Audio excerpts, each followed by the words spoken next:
పోషణ మాసంలో భాగంగా ఈరోజు దుండిగల్ సెక్టార్ దూలపల్లి 1 అంగన్వాడీ సెంటర్లో పోషణ మాసం సంబరాలు కార్యక్రమాన్ని నిర్వహించడం జరిగింది. ఈ కార్యక్రమంలో ఐసిడిఎస్ సూపర్వైజర్ శోభారాణి మాట్లాడుతూ గర్భిణి మరియు బాలింతల తల్లులకు పోషక విలువలు కలిగిన ఆహారం ప్రతిరోజు తీసుకోవాలి. ప్రతిరోజు భోజనంలో చిరుధాన్యాలు, పాలు, గుడ్లు, ఆకుకూరలు తప్పనిసరిగా తీసుకోవాలి. అంగన్వాడీలో గర్భిణి మరియు బాలింతలు ఒక పూట సంపూర్ణ భోజనం తీసుకోవాలి మరియు 7 నుంచి 3 సంవత్సరంలో పిల్లలకు బాలామృతం కూడా తినిపియాలని తెలియజేయడం జరిగింది. Dulapalli high school science teacher Shobharani మాట్లాడుతూ ప్రతిరోజు ఐరన్, కాల్షియం, ప్రోటీన్ ఉండే ఆహార పదార్థాల గురించి తెలియజేయడం జరిగింది. ఈ కార్యక్రమంలో శ్రీమంతాలు, అక్షరాభ్యాసం, అన్నప్రసన్న కార్యక్రమాలు నిర్వహించడం జరిగింది. ఈ కార్యక్రమంలో ICDS supervisor Shobharani, anganwadi teacher Anitha, R Rajani, B Swapna, C Sukanya పాల్గొనడం జరిగింది.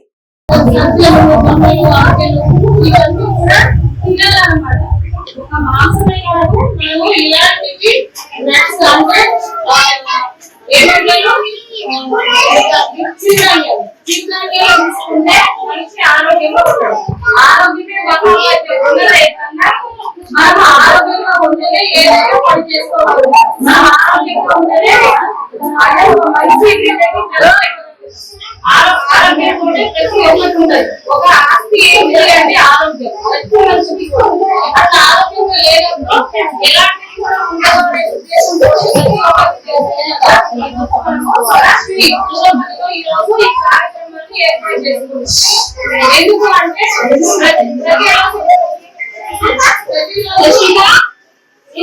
ఆహారంలో మీరు ఇవన్నీ తింటున్నారా?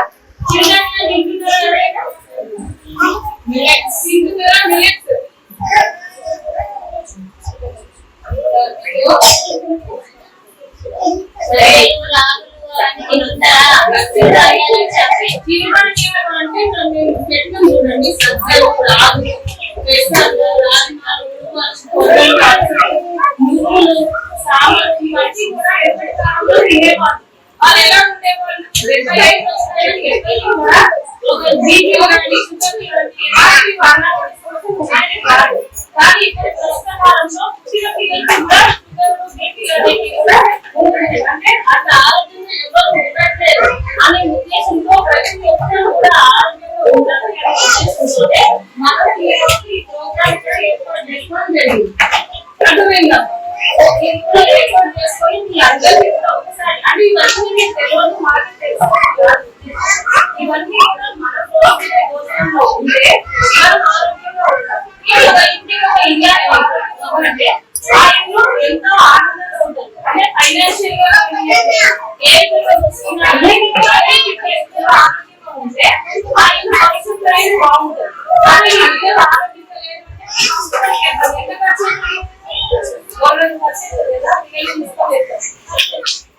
అందుకని అదంతా జరగకుండా ఉండాలి అంటే ఫస్ట్ మనం ఇలాంటి చిరుధాన్యాలు, ఆకుకూరలు, గుడ్డు, పాలు అనేది తీసుకుంటే సరిపోతుంది.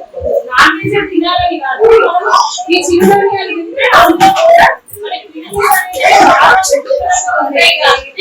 మనం తీసుకునే ఆహారంలో ఆకుకూరలు తీసుకోవాలి.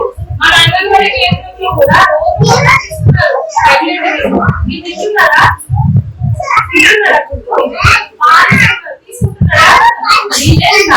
ఎందుకు అంటే ఒక గర్భిణి ఆరోగ్యంగా ఉంటేనే ఆరోగ్యంగా ఉంటేనే ఆ ఇంటికి కానీ ఆ సమాజానికి కానీ ఆ గర్భిణి ఆరోగ్యంగా లేదు, మన రక్తమే సరిగ్గా లేదు, మన బలమే సరిగ్గా లేదు,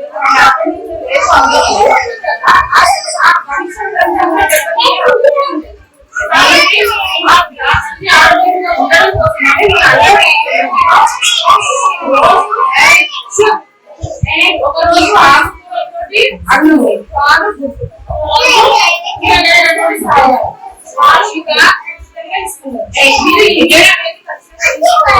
తీసుకున్నప్పుడు భోజనం మానేది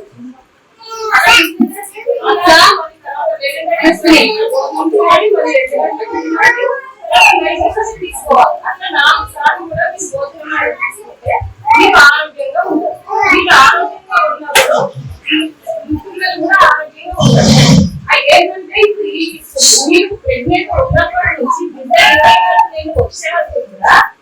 బ్రెయిన్ డెవలప్మెంట్ అనేది చాలా ఫాస్ట్ గా జరుగుతుంది.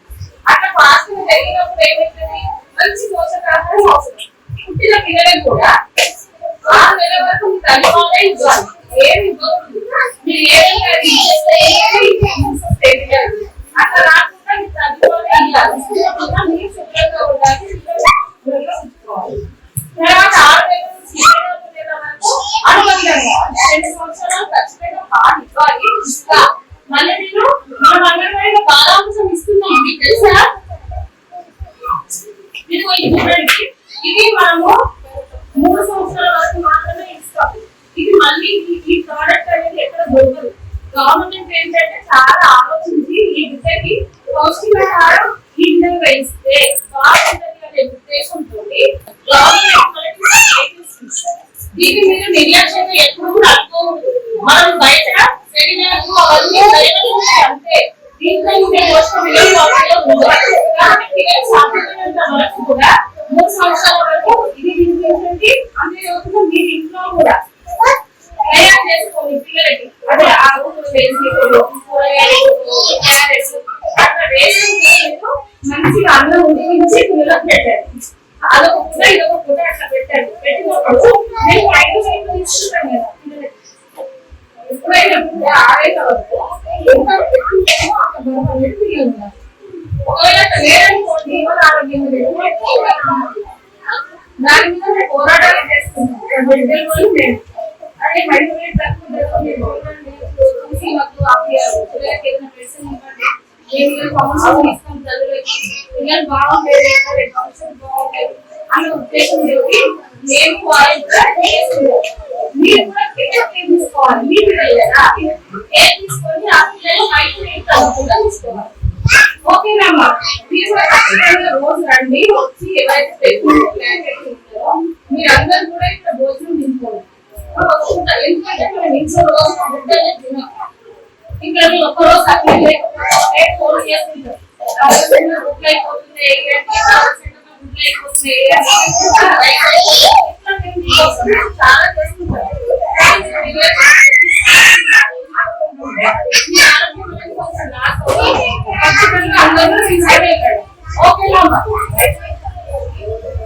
ఇంట్లో అంగన్వాడీలో తీసుకుంటుంటే మెటీరియల్ పంపిస్తుంది. ఆ మెటీరియల్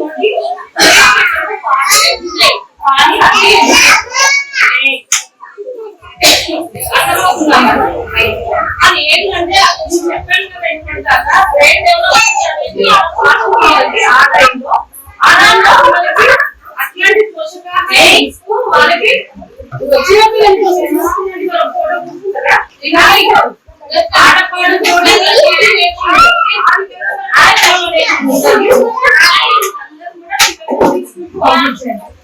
ఓకేనా?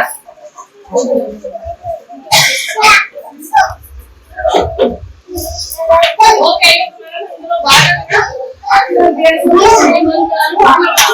ఈ కార్యక్రమం చేసుకుంటాం.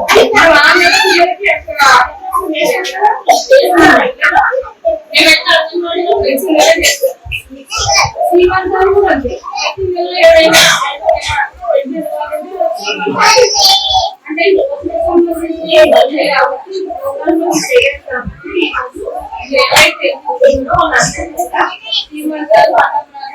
అక్షరాభ్యాసం ఓకేనా? అందరూ ఎవరైతే